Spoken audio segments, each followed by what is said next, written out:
Assalamualaikum warahmatullahi wabarakatuh. Apa kabar? Kembali berjumpa dengan saya, Hersu Beno Arif dari Forum News Network. Sejak tadi malam, media sosial dihebohkan oleh kabar yang mengejutkan. Ulama paling populer di Indonesia saat ini, Ustadz Abdul Somad, ditahan oleh petugas imigrasi Singapura. Kemungkinan besar dia akan dideportasi ke Indonesia. Kabar tersebut dipastikan benar dan bukan hoax. Berita tersebut disampaikan sendiri oleh Ustadz Abdul Somad Senin malam di akun Instagram Ustadz Abdul Somad _official. Ustadz Abdul Somad mengunggah satu foto dan satu video pendek. Dia mengenakan baju koko dengan masker dan topi berada di sebuah ruang berjeruji.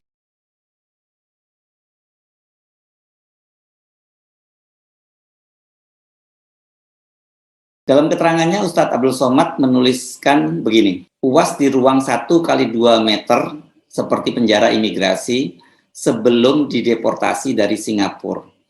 Berita lengkapnya saksikan esok UAS Selasa 17 Mei 2022 hanya di channel Hey Guys Official. Tidak ada penjelasan lain apa aktivitas yang akan dijalani oleh Ustadz Abdul Somad di Singapura dan kapan dia masuk ke Singapura. Kalau melihat aktivitas di Instagramnya itu hanya 1 jam berselang dia masih mengunggah sebuah video menjawab pertanyaan followernya, benarkah rumah Ustadz Abdul Somad kebakaran?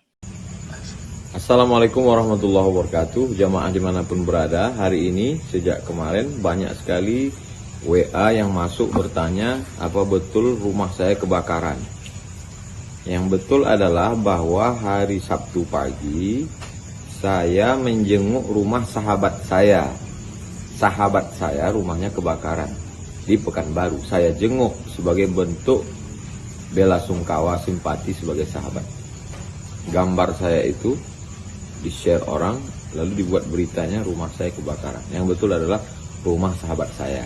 Mudah-mudahan kita lebih cerdas bermedsos. Yang menyebar berita macam-macam, mudah-mudahan dapat hidayah. Mudah-mudahan sahabat saya itu diganti Allah rumahnya. Rumahnya saja, orang rumahnya tidak. Kabar ini tentu saja mengejutkan. Mengapa pemerintah Singapura sampai harus menahan dan mendeportasi Ustadz Abdul Somad? Setidaknya ada 3 pertimbangan mengapa saya mempertanyakan itu. Pertama, Ustadz Abdul Somad bukanlah figur yang sering disebut-sebut di Indonesia dengan istilah ulama radikal.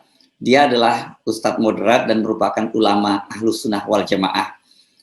Dia juga pernah menjadi pengurus Nahdlatul Ulama Provinsi Riau. Pada tahun 2009 sampai 2014, dia menjadi sekretaris lembaga Ba'sul Masail Nahdlatul Ulama Provinsi Riau. Ini yang saya kira sering disalahpahami oleh publik, bahkan oleh kalangan internal NU sendiri. Anda tentu masih ingat ya, pada bulan Agustus tahun 2018 itu Banser Kabupaten Jepara pernah menggelar apel penolakan kehadiran Ustadz Abdul Somad. Dia pada waktu itu direncanakan akan memberikan ceramah di pesantren Al-Husna Mayong Jepara. Ini peristiwanya sebenarnya harusnya terlaksana pada tanggal 1 September 2018. Alasannya karena ada dugaan ceramah Ustadz Abdul Somad itu akan didomplengi oleh kelompok HTI. Ini kelompok radikal, begitu para Banser menyebutnya, yang sudah dibubarkan pemerintah. Penolakan yang sama itu juga dilakukan oleh Banser Kota Semarang, Jawa Tengah. Menanggapi berbagai penolakan itu, Ketua PBNU Saifullah Yusuf pada waktu itu meminta agar Banser dan Ansor menghentikan aksi menolak kehadiran Ustadz Abdul Somad. Saifullah minta agar dilakukan tabayun sehingga tidak terjadi kesalahpahaman. Soal ke-NU-an Ustadz Abdul Somad ini semuanya memang tidak perlu diragukan. Benar bahwa pilihan politiknya memang berbeda dengan garis pengurus besar Nahdlatul Ulama yang pada waktu itu mendukung pemerintahan Presiden Jokowi Ma'ruf Amin. Bahkan sejak sebelum Pilpres ya. Pada Pilpres 2019 itu kan UAS menjadi pendukung pasangan Prabowo Sandi. Ada momen yang waktu itu sangat menarik dan juga dramatis ketika Ustadz Abdul Somad itu secara khusus menemui Capres pada waktu itu Prabowo Subianto di rumahnya di Jalan Kertanegara dan secara resmi menyatakan dukungannya kepada pasangan Prabowo Sandi. Ini kelihatannya yang masih terus berlanjut sekarang, jadi dianggap dia bagian dari kelompok oposisi yang menentang pemerintah. Nah, agar ke-NU-nya itu lebih tampak, ulama karismatis NU asal Pekalongan, Habib Lutfi bin Yahya pernah menyarankan agar UAS itu menggunakan kata syekh Abdul Somad, bukan lagi nama Ustadz itu, karena biar kalau di NU kan seperti itu. Tradisi di NU ini kan memang tidak ada yang memanggil para kiainya dengan Ustadz. Ada yang nyebutnya misalnya Kiai Haji atau Gus gitu ya, kalau itu yang untuk anak-anak para ulama NU. Dan secara umum tadi itu disebut Syekh, seperti dikatakan oleh Habib Lutfi bin Yahya. Dan pada waktu itu ketika bertemu dengan Abdul Somad, Ustadz Abdul Somad, Habib Lutfi bin Yahya mengajak agar Abdul Somad itu membesarkan NU, dan ajakan dari Habib Lutfi bin Yahya ini diiyakan dengan takzim oleh Ustadz Abdul Somad. Dengan latar belakang Abdul Somad yang semacam itu, bila kita rajin menyimak berbagai isi ceramah dan tausiahnya, Ustadz Abdul Somad ini jauh dari kata ulama atau stigma ulama radikal. Itu pun kita kan masih persoalkan ya stigma-stigma semacam ini, karena sekarang ini kan gampang sekali memberikan stigma mereka yang berada dalam kubu berseberangan dengan pemerintah sebagai kelompok radikal. Benar sih, dalam berbagai ceramahnya Ustadz Abdul Somad itu sering kali menyentil dan bersikap kritis terhadap pemerintah. Jadi dia ini adalah ulama kritis yang diposisikan sebagai oposisi, tetapi dia bukan ulama radikal. Kedua, ini menurut saya agak aneh ya, Singapura sampai harus mencekal Ustadz Abdul Somad. Karena selama ini, sebagai negara sesama ASEAN untuk masuk ke Singapura, terus sebaliknya juga orang Singapura masuk ke Indonesia itu, kita tidak perlu lagi mendapatkan izin atau mengajukan semacam visa. Jadi sesungguhnya kita semua ini termasuk warga ASEAN ini bebas berlalu lalang ke semua negara-negara anggota ASEAN. Kalau kemudian muncul pencekalan, kemungkinan besar itu atas permintaan dari negara atau intelijen dari sebuah negara. Saya tidak bisa memastikan sampai sejauh ini negara mana yang meminta pencekalan meminta pencekalan pada Ustadz Abdul Somad ini. Benarkah ada permintaan semacam itu? Nah, sejauh ini belum ada penjelasan resmi, dan kita juga masih menunggu penjelasan dari Ustadz Abdul Somad.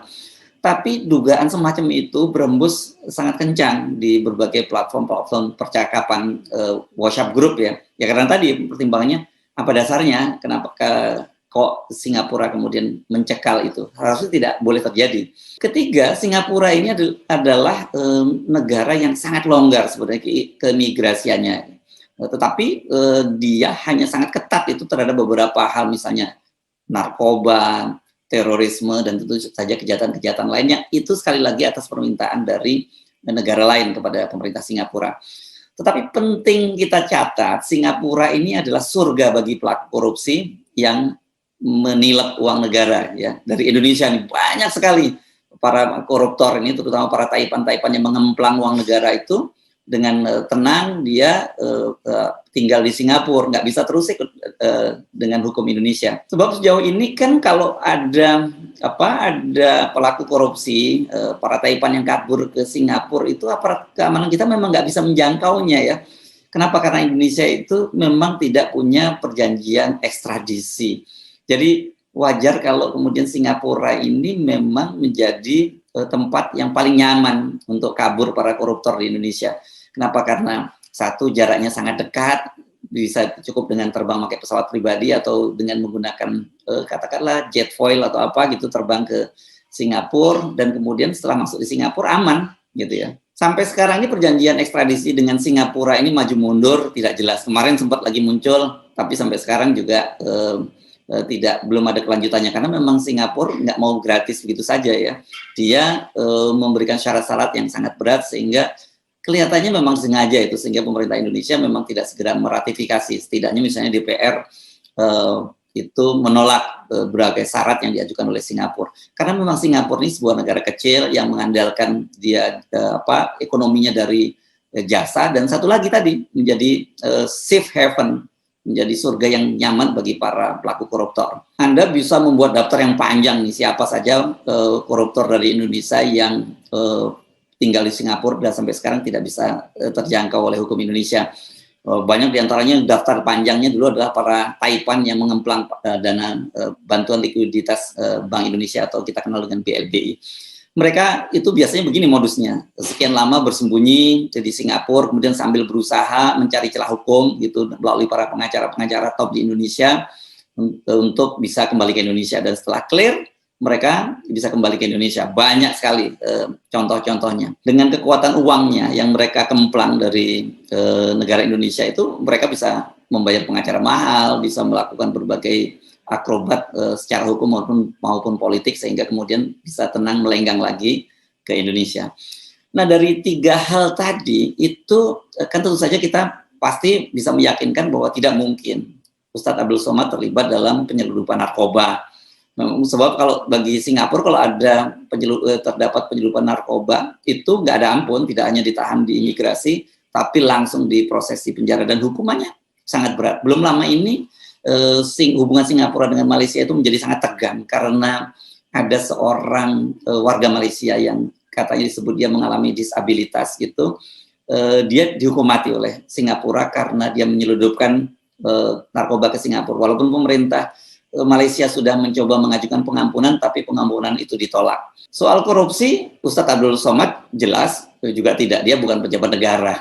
Sebab kalau toh dia terlibat korupsi, Singapura itu akan dengan senang hati menyambutnya ya, dengan syarat nilai korupsinya harus kelas kakap, kelas para pengemplang dana BRBI tadi. Dugaan paling mungkin ya ada permintaan terhadap Singapura sehingga Ustadz Abdul Somad dicekal.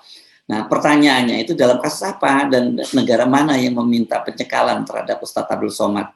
Kalau karena Ustadz Abdul Somad adalah warga negara Indonesia, tentu saja tadi dugaan-dugaan yang sangat kuat itu kemungkinan ada permintaan dari pemerintah Indonesia. Saya pikir Kementerian Luar Negeri ini harus segera memberikan klarifikasi ya, apa sih masalahnya? Atau kalau memang ternyata tidak ini merupakan kesalahan prosedur, ya Kemenlu harus segera mengajukan protes kepada pemerintahan Singapura. Karena dampaknya tentu saja ini sangat merugikan pemerintah Indonesia.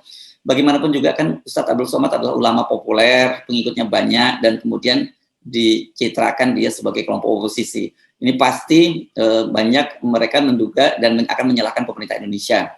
Dan kedua, ini juga penting dicatat, ini berkaitan dengan isu-isu Islamofobia yang selama ini menempel sangat erat pada pemerintah Indonesia.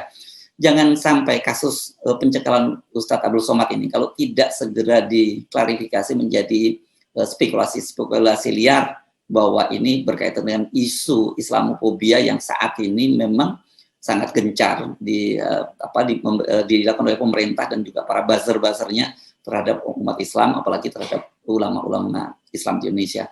Saya Arsman Arif dari Forum News Network. Sampai jumpa lagi. Wassalamualaikum warahmatullahi wabarakatuh.